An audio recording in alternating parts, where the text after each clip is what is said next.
Si de algo saben las abejas, es de flores. Hay de todo tipo y para todos los momentos. Lo importante no es solo su color, tamaño o forma, sino lo que hace sentir cada una. Y para esos sentimientos trabajan.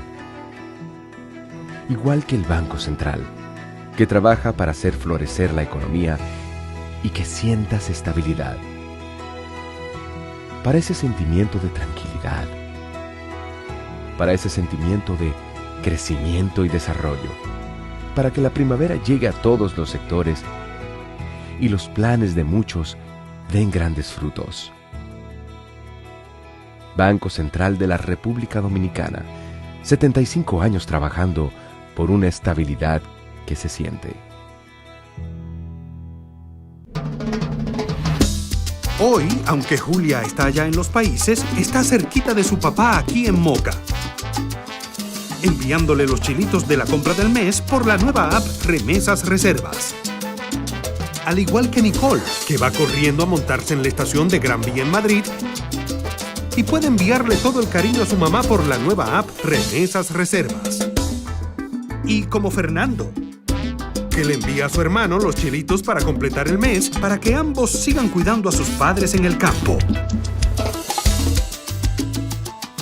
Cariño en mano con la nueva app Remesas Reservas. Una manera fácil, rápida y segura de recibir y enviar dinero a tu gente. Disponible ya en Europa y Estados Unidos.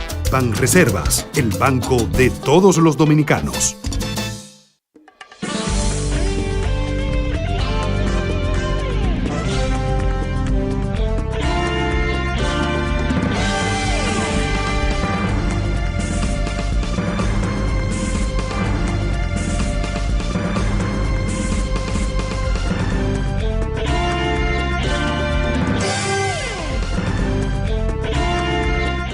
Muy buenas tardes, amables televidentes. Bienvenidos a su cita diaria, crepuscular y nocturna en Teleimpacto, que es al final de la tarde despidiendo el sol y comenzando la noche.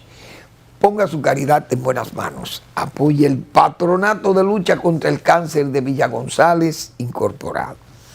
809-443-8010.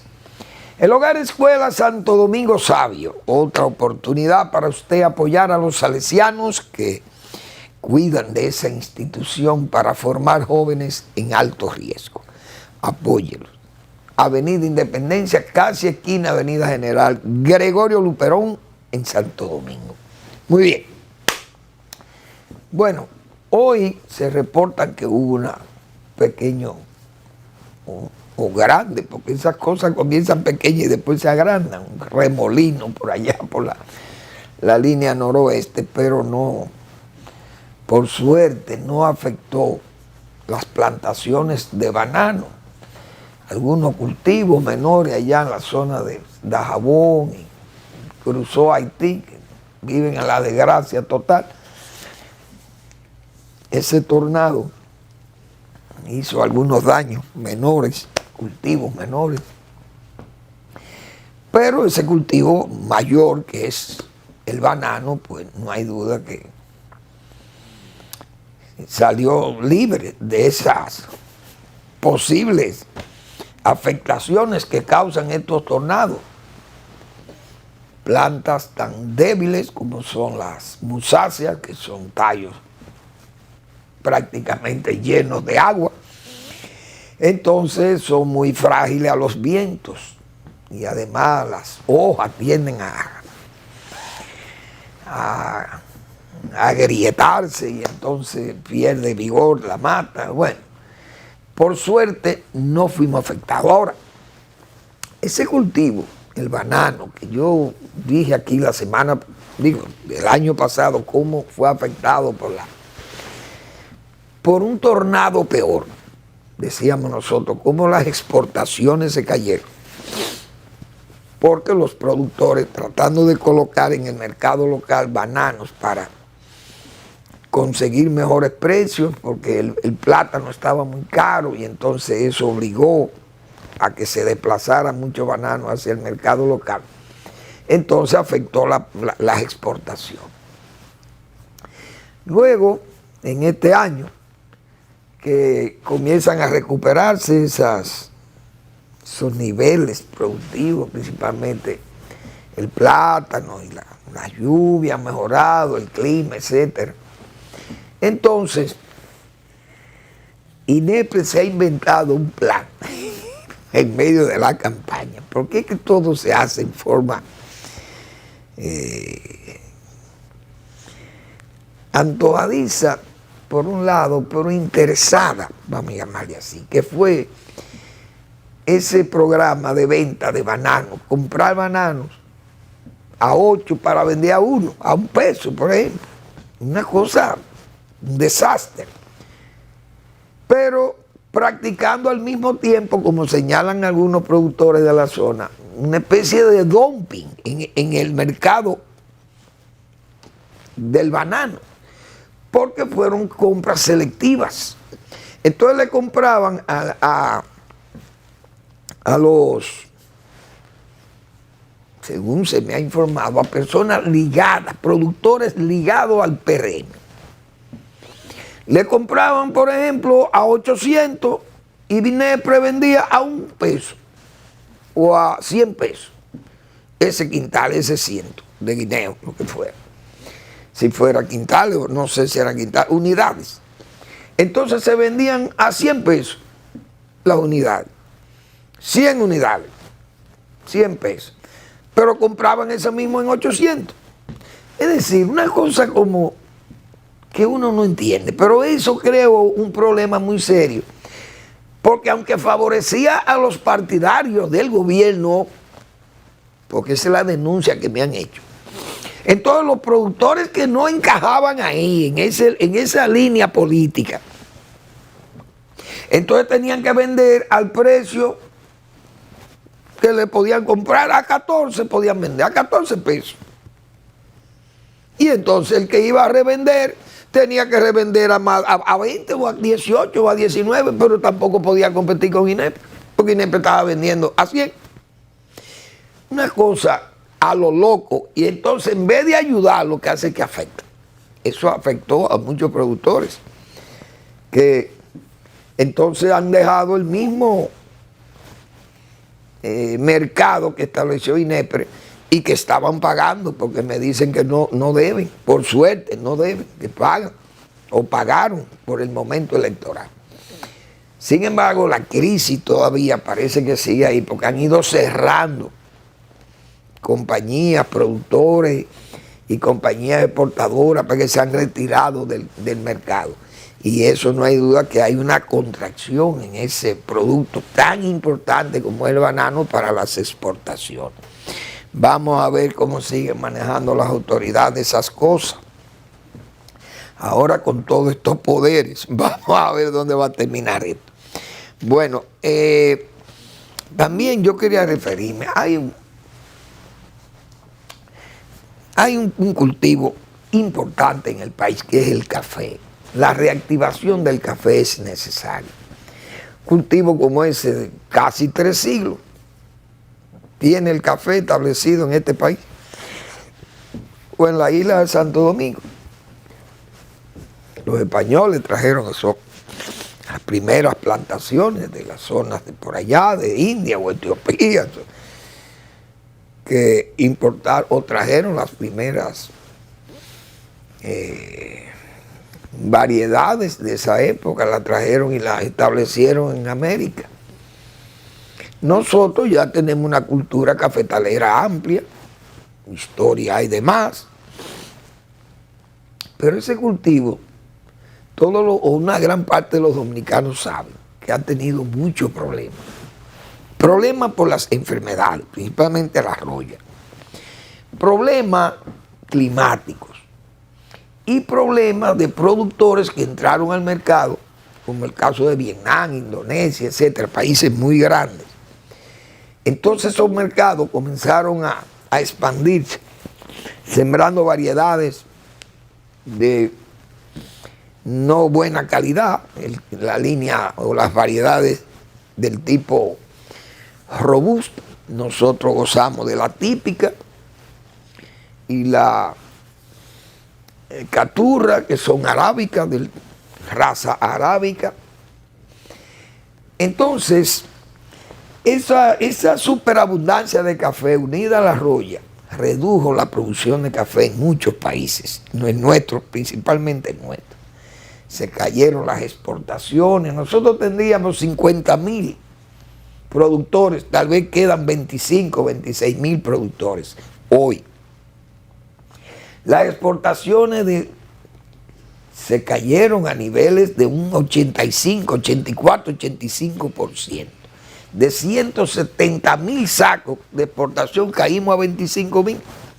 Entonces es un cultivo que ha estado sufriendo, pero un programa de asistencia técnica que emprendió la agencia francesa aquí de desarrollo mejoró y ubicó con una estrategia de competitividad llevar la producción cafetera dominicana de alta calidad, del café de aroma, como se le llama, y con ese inconfundible encanto del aroma del café dominicano, buenas cataduras, y se seleccionaron las mejores fincas, los mejores métodos de trabajo, asistencia técnica, capacitación, y se han mejorado las exportaciones de café hacia mercados que son nichos muy especiales de cafés de aroma, como se llama, café de alta calidad. Entonces esa agencia francesa nos influyó con esa estrategia de productividad de producir ese tipo de café, aunque en menor proporción. Eso ha permitido que las exportaciones hasta el 2020, tengo datos, estaban alrededor de los 60 millones de dólares. Hemos exportado de ese café de altura. Pero ¿qué ha pasado? Que estamos importando 235 millones de dólares de café para el consumo local. De un café de una raza más mala que la que nosotros tenemos y que se mezclan, y por eso ustedes ven muchísimas marcas de café en los supermercados. Porque la gente importa de ese robusta para ligarlo con el criollo o venderlo directamente. Lo muelen o lo tuestan, lo que fueren, y lo mandan directamente al mercado. Y se consume a precio más bajo que los típicos arábicos. República Dominicana ha ido reactivando el café. Se han aumentado la producción para el consumo local también, sobre la base de establecer plantaciones con cafés tolerantes a las enfermedades como la roya. Eso es un buen augurio y ayuda a que la producción crezca y se puedan ir supliendo en el mercado los déficits. Pero yo creo que hay una medida que podría ser implementada, porque ahora este gobierno le luciría todo, si es que lo pueden hacer. Yo, de todas formas, Manuel Fermín, le voy a escribir al gobernador del Banco Central sugiriendo que si es posible establecer como una forma de ayudar a la reactivación del café, si es posible establecer una tasa de cambio preferencial al café de exportación, tratando de que podamos suplir mayor cantidad de café a esos nichos especiales y al mismo tiempo ir cubriendo un déficit que nos está obligando a pagar 235, 240 millones de dólares en importación de café. Nosotros tenemos un turismo muy fuerte que va a llegar a 10 o más de millones, 12, quién sabe. Este país tiene una alta demanda de café, todos los dominicanos nos gusta el café, y habrá que producir café o importar café para satisfacer la demanda.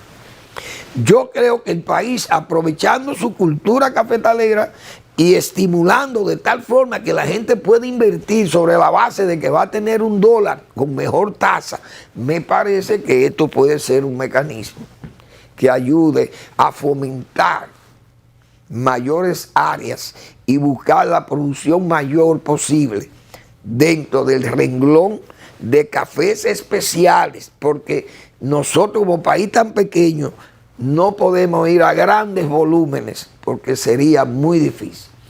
es mejor producir café especiales y si sobra y si va a sobrar, porque es mucho lo que se puede lograr si se estimula a la gente.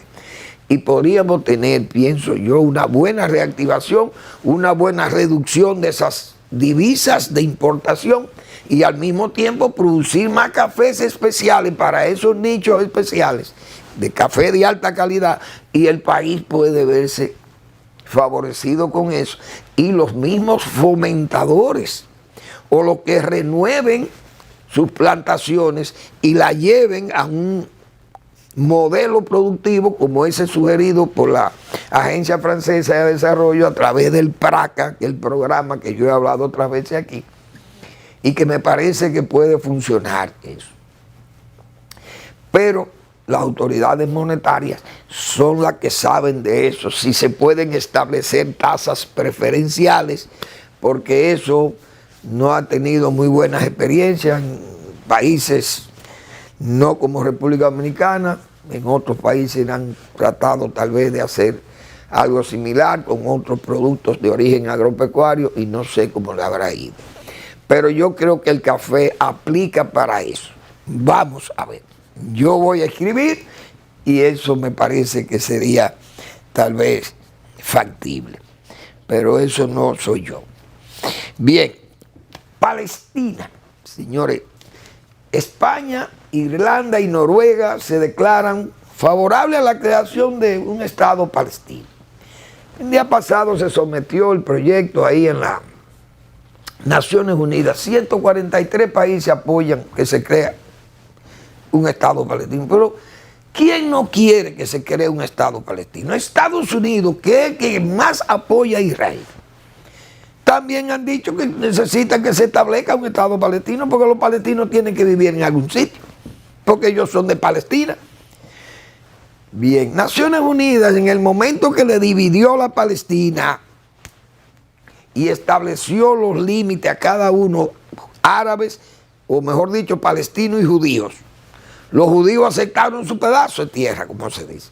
Pero los palestinos no quisieron la de ellos porque no aceptaban a los judíos ahí. Como si los judíos son de República Dominicana, también son de Palestina.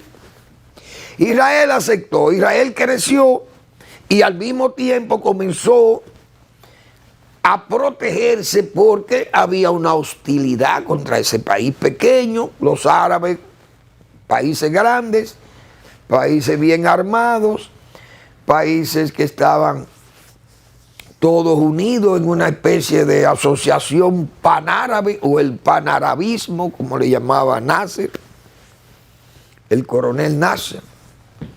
Entonces Israel se veía una pulga allí.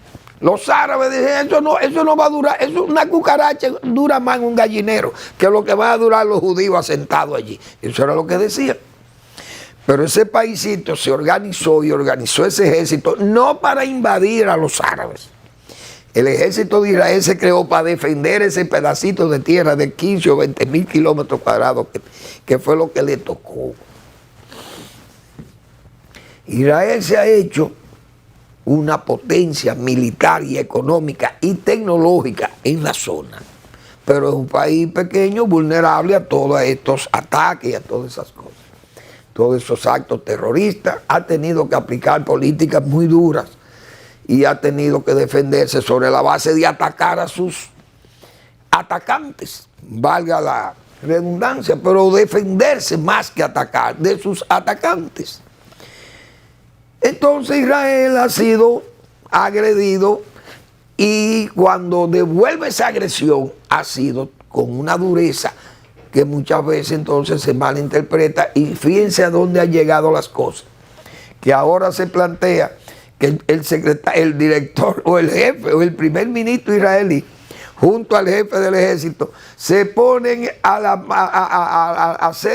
se exponen, mejor dicho, a ser detenidos ante la corte de La Haya para ser juzgado en esa corte de crímenes contra la humanidad, de lesa humanidad, junto a un grupo de terroristas de Hamas que no tienen representatividad de Estado por ningún lado, y que Israel es el Estado más democrático que hay en la zona.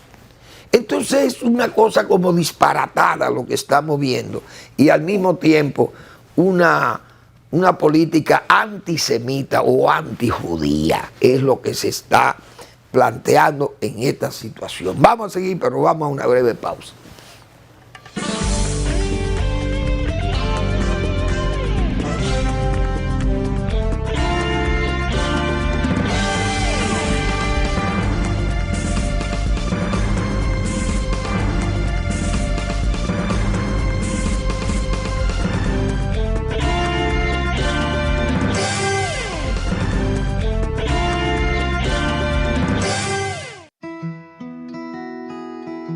Si de algo saben las abejas, es de flores.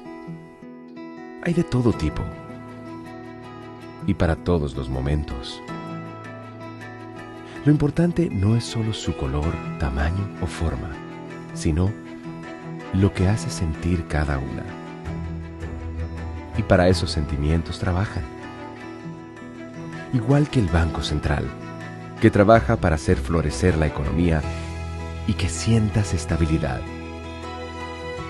Para ese sentimiento de tranquilidad, para ese sentimiento de crecimiento y desarrollo, para que la primavera llegue a todos los sectores y los planes de muchos den grandes frutos. Banco Central de la República Dominicana, 75 años trabajando por una estabilidad que se siente. Héctor, con el apoyo de Banreservas, duplicó su producción de arroz este año. Chicho, Salvador y Ulloa están felices con los pagos extra. Más producción significa más cuidados, de los que ofrece el negocio de fertilizantes de Gustavo. En la planta de procesado, contrataron a Melba como segunda supervisora y a Apolinar en contabilidad. El arroz de Héctor se coloca en el súper gracias a las manos diestras de Tito, que ya recibió su primer aumento de sueldo. Ese mismo arroz que ahora llega seguro a millones de mesas.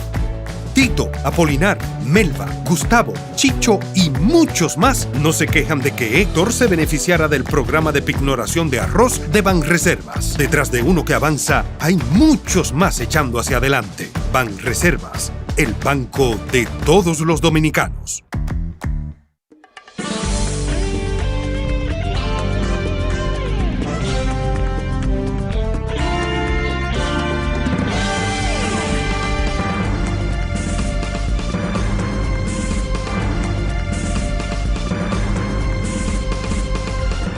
Bien, la verdad es que se ha visto injusto esa situación que se ha creado ahora mismo ahí en Medio Oriente con el asunto de Israel. Comparar a Israel con Hamás, yo creo que eso es un abuso. Repito, es la democracia más completa que hay en el área y de las mejores del mundo. Es la democracia de Israel. Hay que estar claro ahí. Ahora, ¿cómo Israel va a aceptar? Y Estados Unidos, que defiende a Israel bajo cualquier circunstancia, y los países que tienen conciencia de lo que es el orden y la democracia, ¿cómo es posible que usted establezca un Estado en forma tan alegre y tan rápida, con grupos tan disidentes y grupos tan inestables, gente que hacen alarde de bestialidad? Porque ¿cómo usted le puede confiar un Estado a un grupo de ciudadanos que ejerzan la violencia en la forma en que lo hizo esta gente de Hamás? Que yo he dicho aquí, Israel nunca ha atacado a nadie allí, a menos que lo ataquen. Las fronteras del Líbano siempre fueron tranquilas, hasta que llegaron la gente de Hezbollah y comenzaron a hacer las cosas, o la OLP. Israel, por eso yo decía, la paz para Galilea fue una operación que hizo Israel para aquietar la OLP de Arafat, que eran los terroristas. Jamás no existía. Después de esa experiencia que tuvieron que salir del Líbano, la gente de la OLP, entonces Arafat vino de allá cambiado, porque claro, usted tiene que cambiar. ¿Y qué pasó? Bueno, se negoció la paz junto con Yitzhak Rabin. Esos fueron los acuerdos de Oslo, creo, de Camp David, no recuerdo. Ahora, ¿cómo se puede establecer un Estado con gente tan diabólica como estos tipos de Hamas, que hacen alarde de bestialidad, repito, como lo que hubo en octubre en Israel? Cuando en la Cisjordania hay otros grupos que son menos radicales que ellos y que incluso fueron víctimas de la misma radicalidad y la bestialidad de ese grupo de Hamas. Entonces, ¿cómo Israel va a compartir primero? Dice que a Jerusalén, que es una ciudad que fue declarada ciudad independiente por Naciones Unidas cuando se crearon los dos estados, pero los palestinos no quisieron. Eso lo mantenía Jordania y Israel.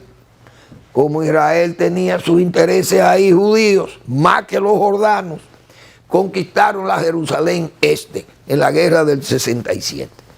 Se la quitaron a los jordanos porque los intereses de Israel pesan más en Jerusalén que los intereses de Jordania, que era un interventor en la zona. Entonces Israel estableció a Jerusalén como una de su capital, no sé, la tienen ahí entre Tel Aviv y Jerusalén. Es una ciudad internacional desde el punto de vista religioso porque las tres grandes religiones monoteístas coinciden ahí. Ahora, Israel, fundar un Estado palestino al lado de Israel tiene que ser con gente que hagan conciencia de civilidad, de democracia, de respeto. Además, establecer un país como a lo loco. Vamos a establecer a Palestina como Estado. Hoy el agua, como el agua del Jordán, ¿quién va a dividir eso? ¿Qué va a permitir? ¿Va a haber un ejército o una policía ahí? ¿Quién es que va a dirigir aquello? ¿Un aeropuerto? Es decir, ¿cuáles son las instituciones políticas, las instituciones de Estado que se van a fundar allí? ¿Qué va a pasar con un pedazo de tierra que se llama Gaza y otra zona que se llama Cisjordania? Con dos grupos tan opuestos como son los de Hamas y los de Fatah. Es decir, si los mismos palestinos no se ponen de acuerdo y son enemigos, ¿cómo es que se va a establecer un Estado allí? O plantearlo en forma tan divertida, digo yo, como lo ha hecho España y lo han hecho esta gente de Noruega e Irlanda. Eso no es tan fácil. Yo no creo que eso sea plantear eso así como... No creo. Incluso esa decisión de La Haya, señores, el fiscal de La Haya se llama,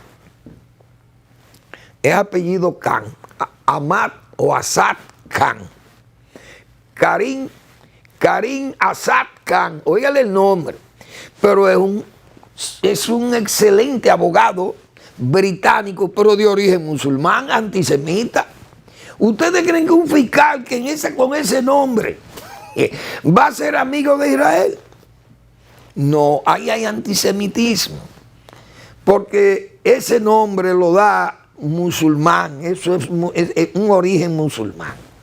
Por tanto, ese fiscal, por serio que sea y por capaz, y lo es, como un gran abogado y con una experiencia tremenda que tiene en esos asuntos de crímenes de lesa humanidad, pero el hombre es posible que esté influido por su antisemitismo propio de su origen, sus padres, que seguro fueron súbditos de la reina, de todos esos problemas del colonialismo inglés, y esa gente vive en Europa, en Inglaterra, pero esa gente son antisemitas por origen. Entonces Israel no puede ser sometido a una Corte Penal Internacional, cuando ni siquiera ellos son miembros de eso, igual que Rusia.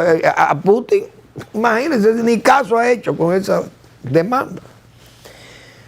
Pero Israel, yo creo que ponerlo a la altura de Hamas, como han dicho otros líderes de Occidente, es un abuso. Esa es la verdad. Pero vamos a esperar, porque ya eso tiene muchos años. Desde el 48. Estamos hablando de 76 años, tiene esa crisis continua ahí en Medio Oriente con esos judíos y esos palestinos. Bueno, así es la situación. Entonces, Bueno, viene una reforma constitucional. El presidente ha planteado esa reforma constitucional y esa reforma, yo no sé qué es lo que pasa. En este país, desde que un gobernante tiene una gran mayoría congresual o una gran parte del poder, inmediatamente le viene a la cabeza el cambio constitucional. Yo no entiendo qué es lo que pasa. Tenemos una buena constitución según los constitucionalistas y los mejores tratadistas que le han tirado el ojo a esa constitución que se creó en el 10.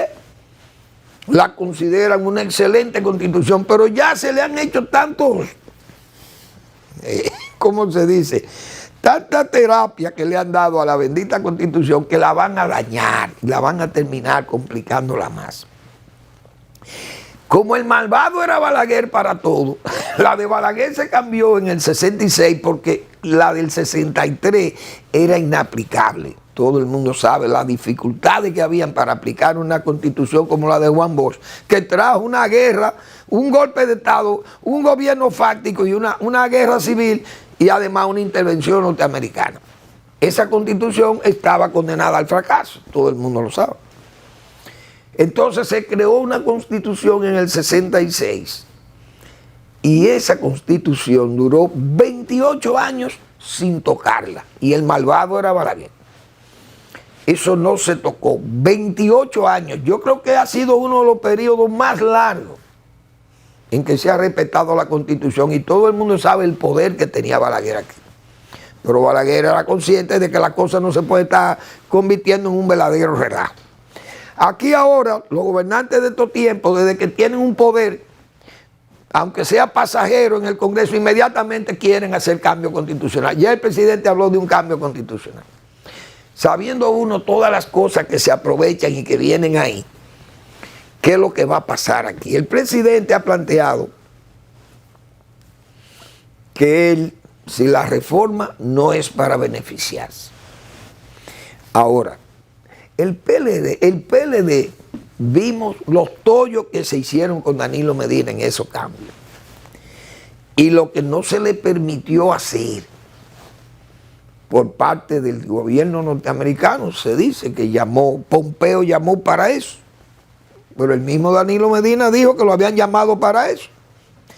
No necesariamente lo dijo en forma tan clara, pero dijo que lo habían llamado poniéndole algunas advertencias.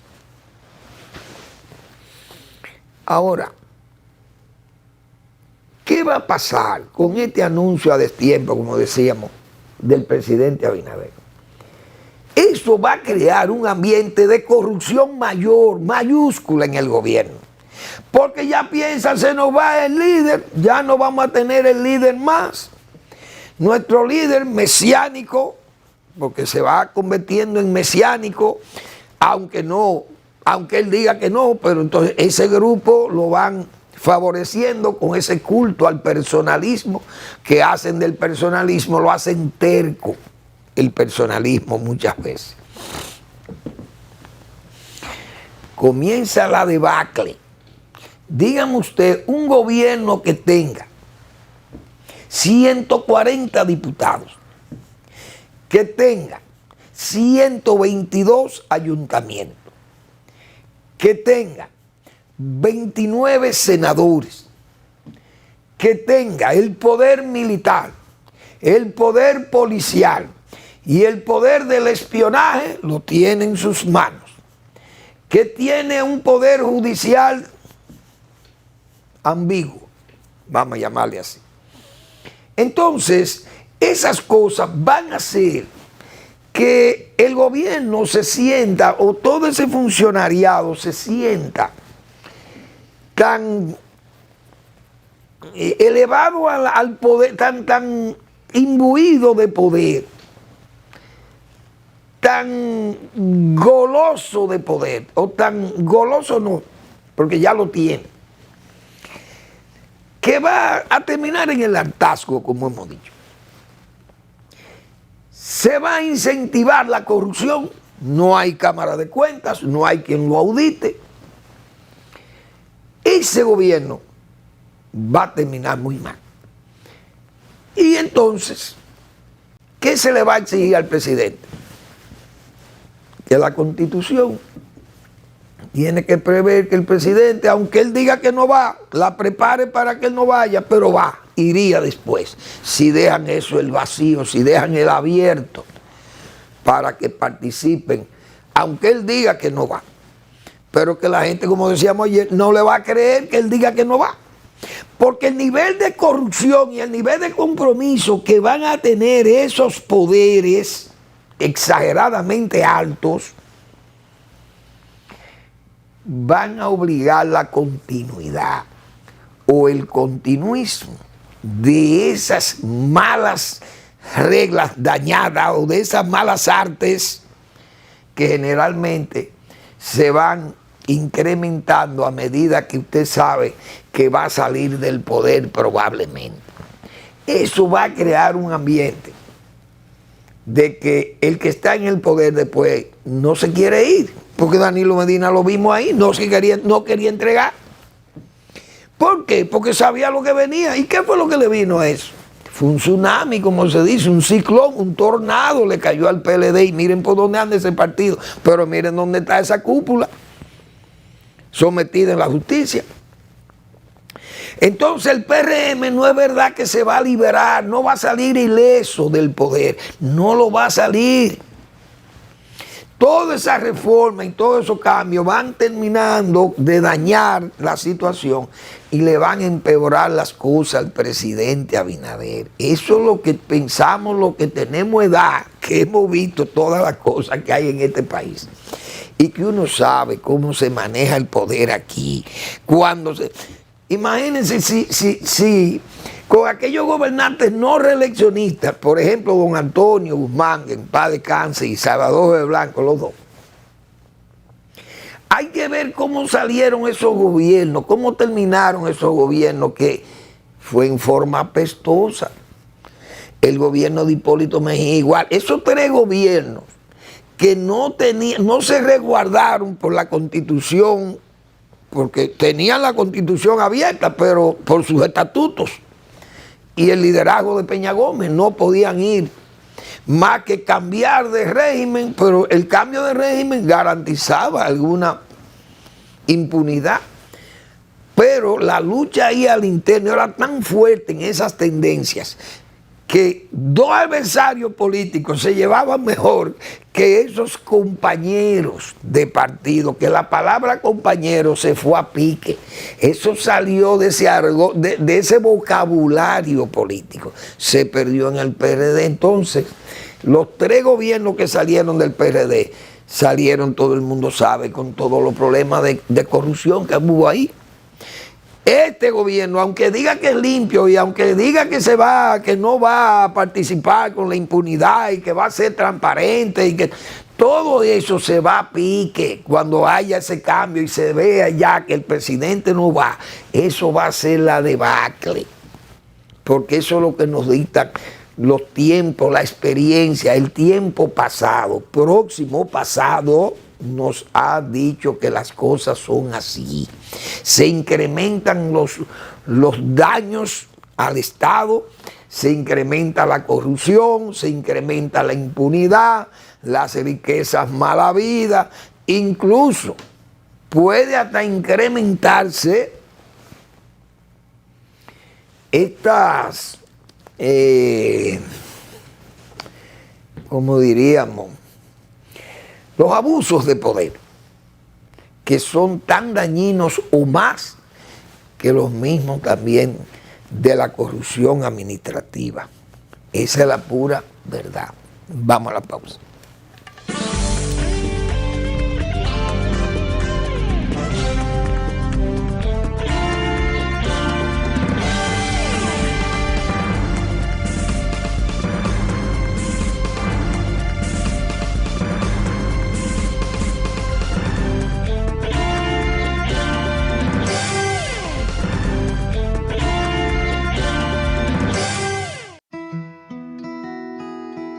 Si de algo saben las abejas, es de flores. Hay de todo tipo. y para todos los momentos. Lo importante no es solo su color, tamaño o forma, sino lo que hace sentir cada una. Y para esos sentimientos trabajan. Igual que el Banco Central, que trabaja para hacer florecer la economía y que sientas estabilidad. Para ese sentimiento de tranquilidad, para ese sentimiento de crecimiento y desarrollo, para que la primavera llegue a todos los sectores y los planes de muchos den grandes frutos. Banco Central de la República Dominicana, 75 años trabajando por una estabilidad que se siente. Hoy, aunque Julia está allá en los países, está cerquita de su papá aquí en Moca, enviándole los chilitos de la compra del mes por la nueva app Remesas Reservas. Al igual que Nicole, que va corriendo a montarse en la estación de Gran Vía en Madrid, y puede enviarle todo el cariño a su mamá por la nueva app Remesas Reservas. Y como Fernando, que le envía a su hermano los chilitos para completar el mes para que ambos sigan cuidando a sus padres en el campo. Cariño en mano con la nueva app Remesas Reservas. Una manera fácil, rápida y segura de recibir y enviar dinero a tu gente. Disponible ya en Europa y Estados Unidos. Banreservas, el banco de todos los dominicanos.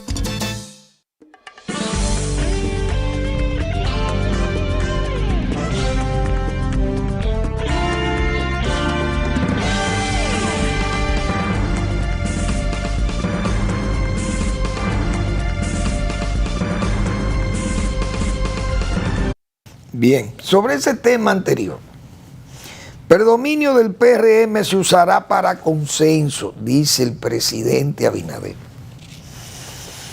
Aunque ahora cuentan con una abrumadora mayoría, el oficialismo ha anunciado que no usará su poder para aplastar, sino para discutir todos sus proyectos bajo consenso.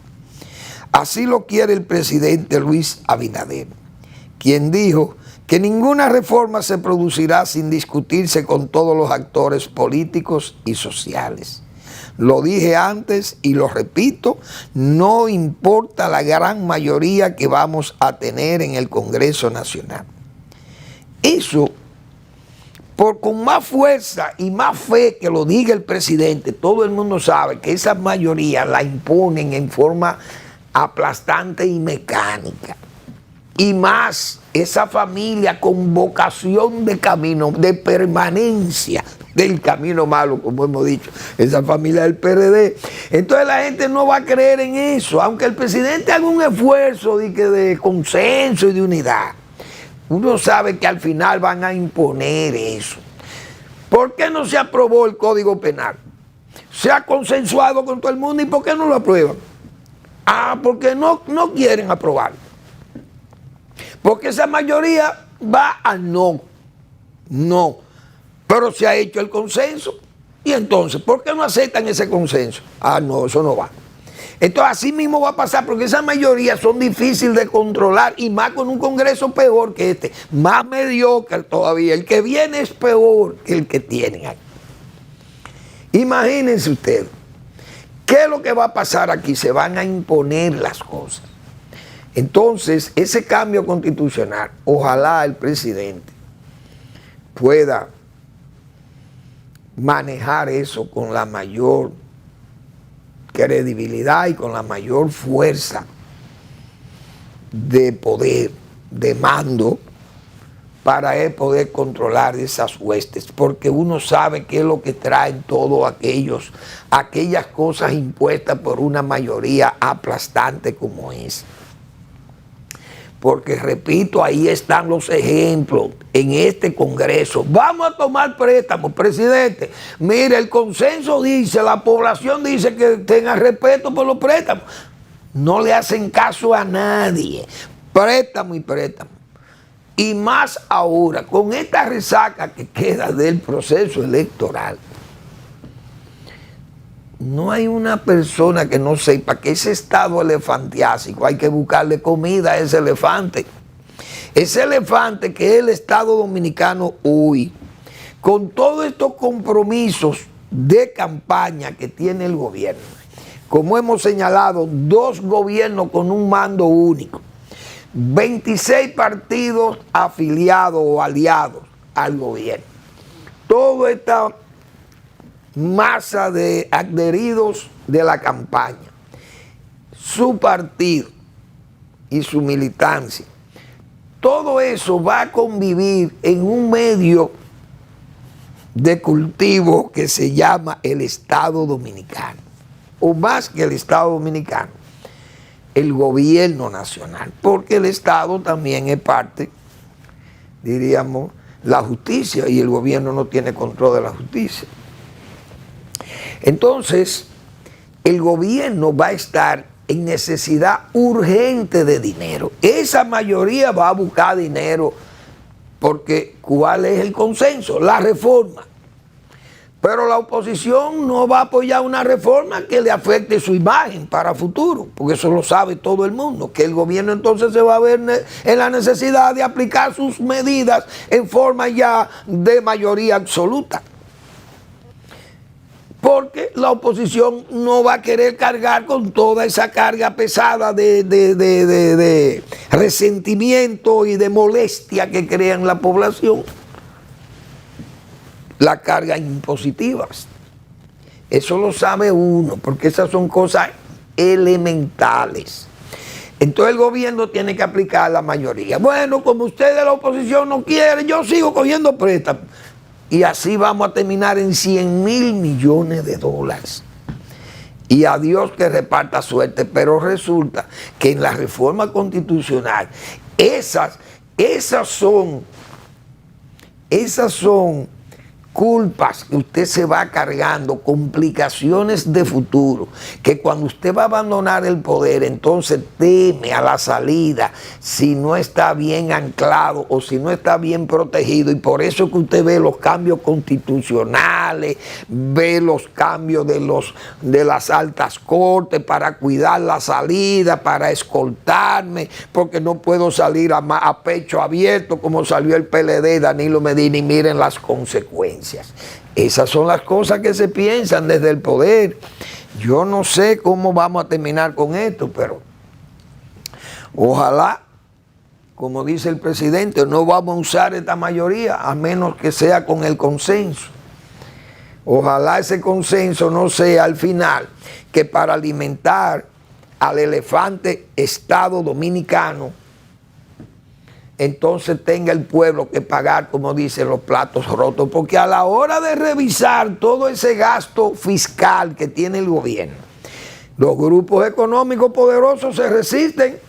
Eso no es fácil, quitarle ventaja a turismo o a empresarios, a mineros o a empresarios eléctricos. Se resienten los eléctricos, bajan la producción o la inversión, entonces crean más problemas que soluciones. Porque no es fácil quitar los incentivos a los poderosos, que generalmente son los poderosos los que gozan de esos incentivos. Pagan aranceles, otros no pagan impuestos más bajos, qué sé yo. Tienen exoneraciones aduanales y eso revela a la gente. Entonces la calle ha estado tranquila, pero la calle se alborota. Es decir, lo que viene, uno no quiere ser alarmista ni catastrofista, pero todo está en que se pueda manejar esa mayoría aplastante, porque otras veces, como hemos señalado nosotros, los buenos jefes de Estado se forman cuando no tienen esas mayorías tan aplastantes, sino cuando están, incluso los mejores que estén en minoría, para fines de saber maniobrar y manejarse, cómo poder salir a camino. No ha sido necesariamente aquí eso, porque Balaguer aquí fue un gran jefe de Estado y lo hizo teniendo mayorías congresuales. Pero fíjense que con toda esa habilidad de Balaguer, toda esa experiencia, que ya cuando vino a tomar el poder en democracia era un hombre curtido en asuntos de Estado, y lo hizo cuando tenía una mayoría aplastante que era la dictadura. Ahí se curtió, es verdad. Y luego él en la democracia también ya venía curtido, pero gozó de esas mayorías. Es decir, que no necesariamente la mayoría es lo que le facilita al estadista las cosas nada más, o no sirven para formarlo, porque se forman también en mayoría, pero hay que saber usar las mayorías, porque si no terminan entonces intoxicados por el poder, y eso es peor. El remedio es peor que la enfermedad, como se señala. Vamos a recomendarle la lectura del miércoles del blog La Pregunta del doctor Marino Vinicio Castillo, que es al día siguiente. Ese es el título de su blog La Pregunta. Gracias por su atención. Nos vemos mañana en otra entrega de Al Final de la Tarde, despidiendo el sol y comenzando la noche.